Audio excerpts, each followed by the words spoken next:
Well, give me a soundbite. It sounds like, for me, like there isn't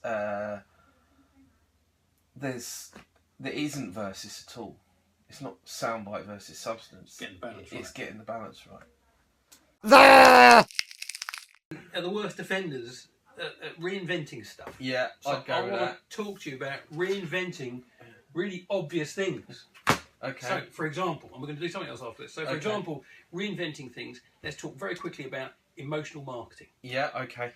Oh, yeah, this is a good subject. This is a subject that we talk way too much about. Yeah, emotional marketing. Yeah. And people talk about emotional marketing like it's this brand new, very exciting thing. And, oh, yeah, emotional marketing. Everyone's writing about it. It's the big piece of content that everyone's talking about.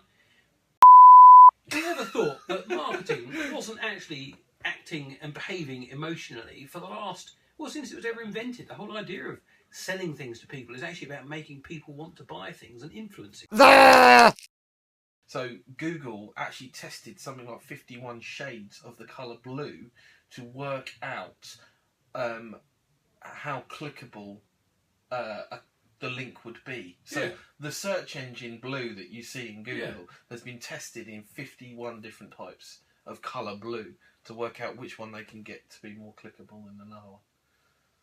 I think that's quite frightening. I think that's frightening. I know a creative guy who left Google pretty much because of that.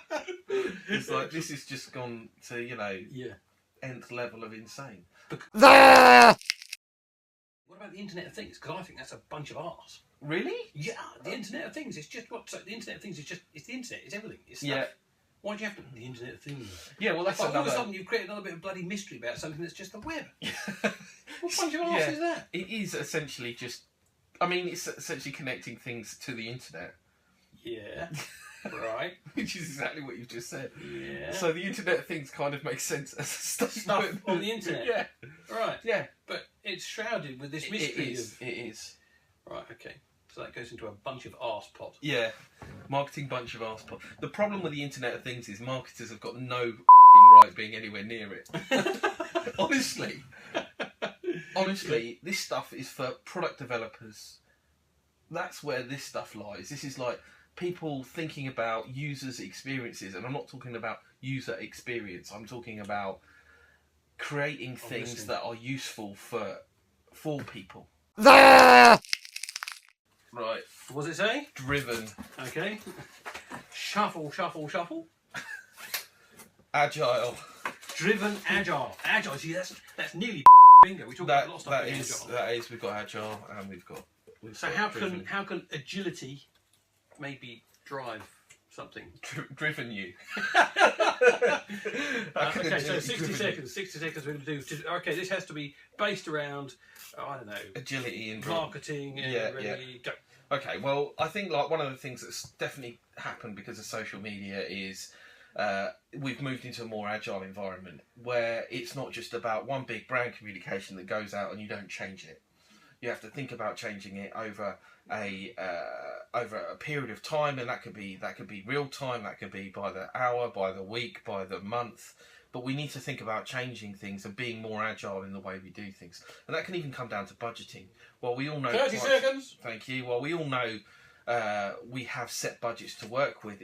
We should be able to flex those budgets according to how we see performance of marketing campaigns. Yeah. Okay, driven. And that drives you. Yep. To have better campaigns. So agility drives better performance. I like that. And but also we also need to be driven in our marketing to think more about agility. So, you know, you've got to break that pattern of just get a campaign out and be more driven to be more agile. 1. Thank you very much. Boom. And I just said boom. And that needs to go equally into the right. Okay. Right. That's it. Thank you very much. Your turn. Oh, my turn. Yeah. Shuffle, shuffle, shuffle. Shuffle, shuffle, shuffle. We're going to have that one. Oh, it's interesting. This links to another conversation that we've had. Oh. Shuffle, shuffle. Oh, you feeding me that one right there, right? Well, it's just making it easy. Mate, see, this is really good. I'm pleased. Oh, oops. Oh, I feel confident and approachable all of a sudden. and a little bit inquisitive. Rather inquisitive, sir. Oh, very good, very good. Oh, shit. Right.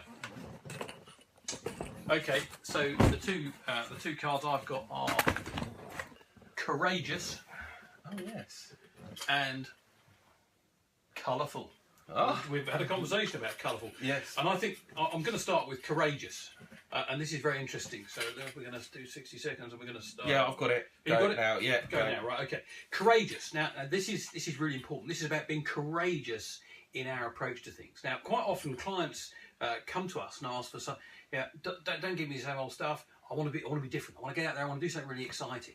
And being courageous is incredibly important because it's very easy to fall back into a comfort zone where you're not really testing anything. No one's going to say you did a crazy idea. No one said you stepped over the edge. But equally, all your results are going to be kind of the same. They're all going to be, if you're not kind of brave, then nor are your results going to be brave. And I think it's really important in marketing to have conviction in some big, brave, bold ideas and get out and at least test them.